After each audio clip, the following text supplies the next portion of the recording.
I am the slave of him who prepared me.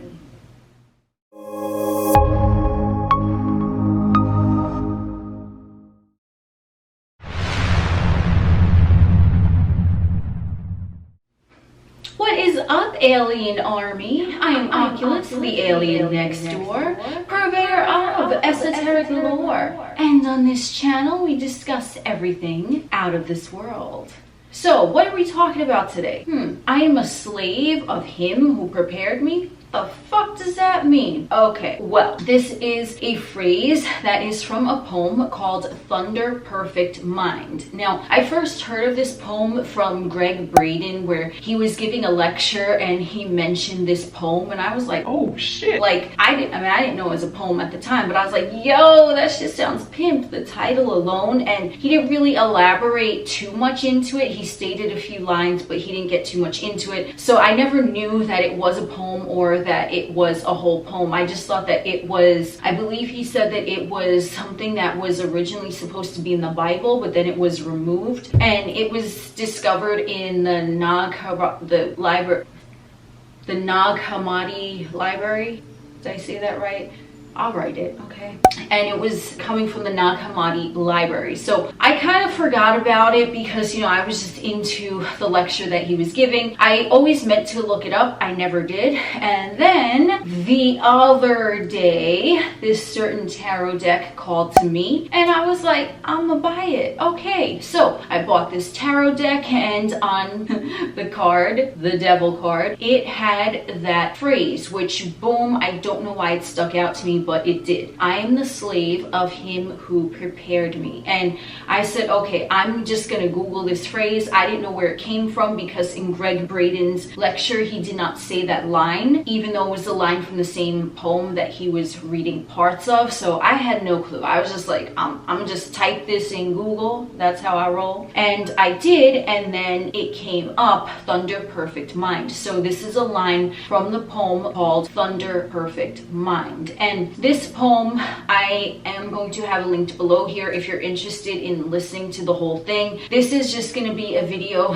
discussing this particular phrase from that poem because that's what called out to me, evidently, because I bought the tarot deck having no idea that I would see that, especially on the devil card, which we're going to get into. So if you want to listen to the whole poem, it's going to be linked below. If not, and if you just want to hear about this, so be it. I don't know if I'm going to be called to interpret any of the other lines of this poem. I might be, I might not be, I don't know. I mean, if the universe wants me to, I will. I don't know at this point yet though. So, third house Mercury, let's finally get into it. I am the slave of him who prepared me. So this is depicted on the devil card, and the devil card in tarot, I don't read any cards as negative. So the devil card does, for obvious reasons, I suppose, has a dubious reputation in the tarot. But I don't give a damn about no motherfucker's reputation.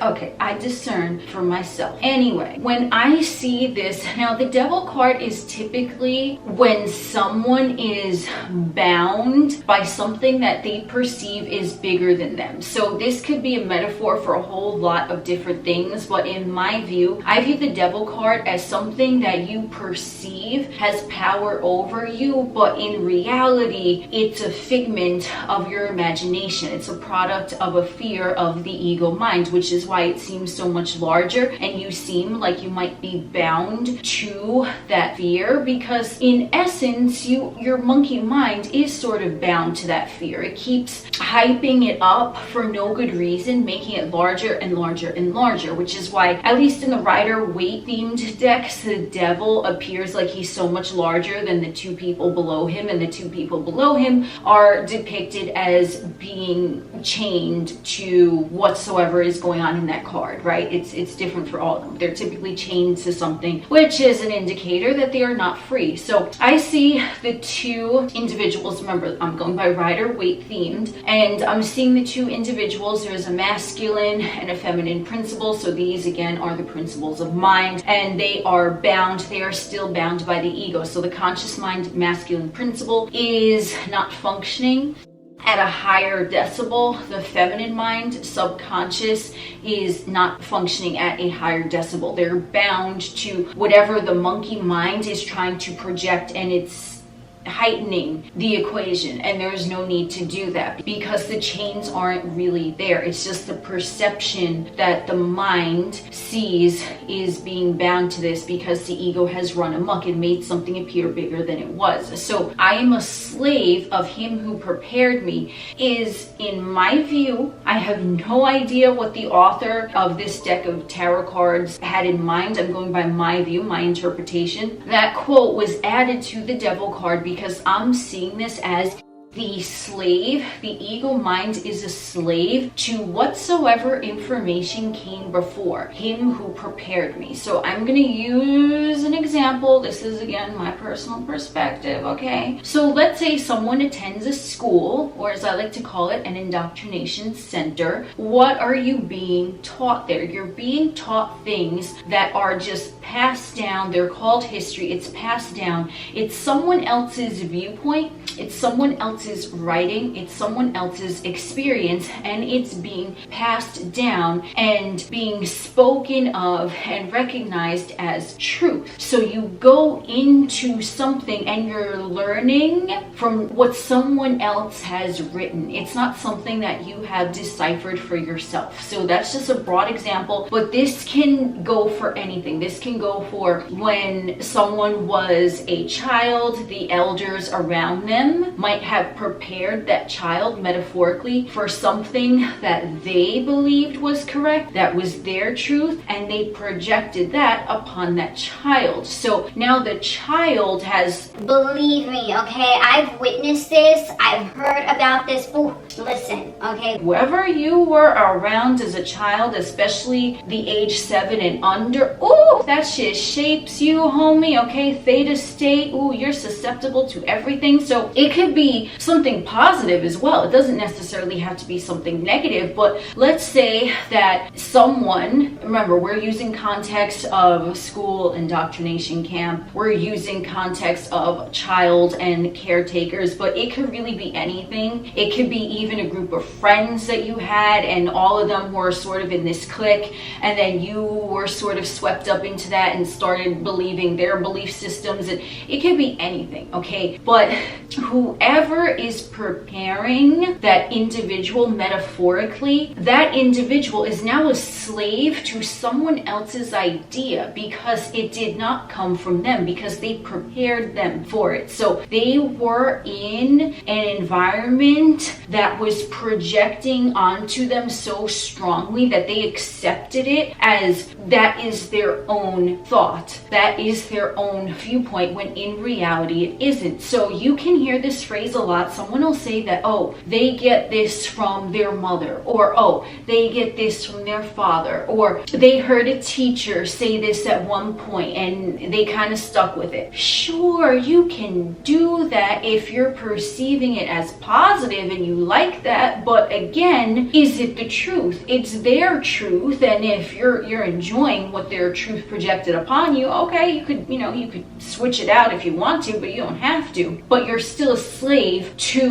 what they projected on you. You are a slave to him who prepared you, because they prepared you, they ingrained whatever that was into your psyche and emotional body, that now you're a slave to it. So you just blindly operate in whatsoever sector of life that thing appeared in, and now you're a slave to it. You don't question it. You're just like, okay, that's what it is. But is it really what it is? Or is that what someone else's viewpoint or opinion or idea was? Did you decipher that for yourself? Did you drop what someone else essentially prepared for you and bestowed upon you? Did you drop that? Did you say, you know what, that's cool, but I'm gonna go in and check for myself what I know about that topic, what I think about that topic, what I feel about that topic, right? So unless you do that, and listen, A lot of times motherfuckers talk about that shit in like a detrimental way, like they got a bad habit because someone they were growing up around had a bad habit or whatever, okay? Again, what makes a habit bad or good? But that's another topic. So you might think it's a bad habit because someone told you it was a bad habit, but decipher for yourself. Is it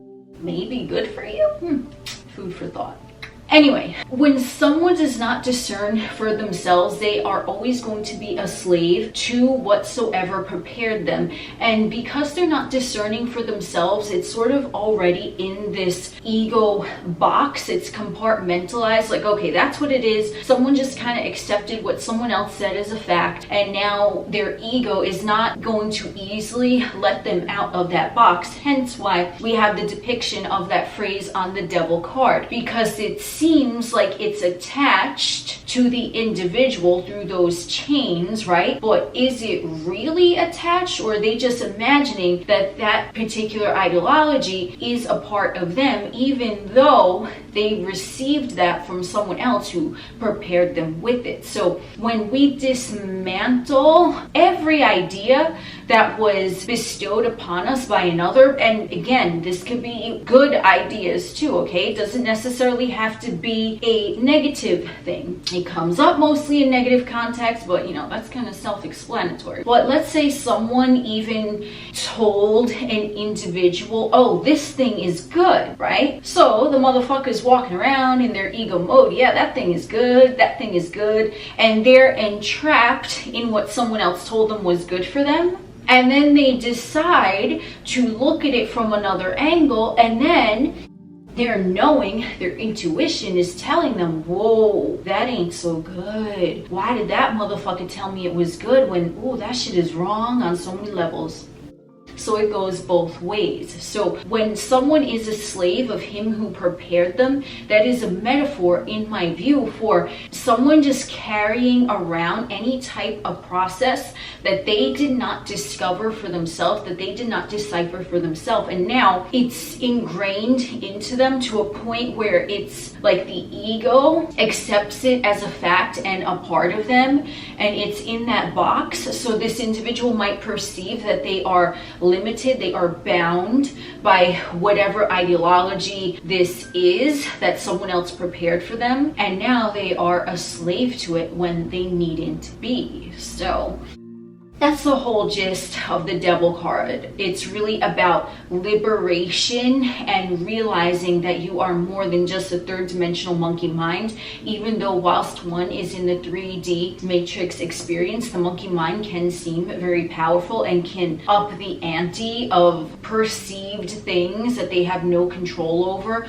or things that appear bigger than them. Like, have you ever seen, oh, objects in the mirror are closer than they appear? This is like the same idea, only objects in the ego mind are bigger and badder than they really are. It's sort of like that gist. So that's just my 2 cents on that. If you are interested in reading that entire poem, link is at the bottom. As I said, I am Oculus, the alien next door. We will chit chat again soon.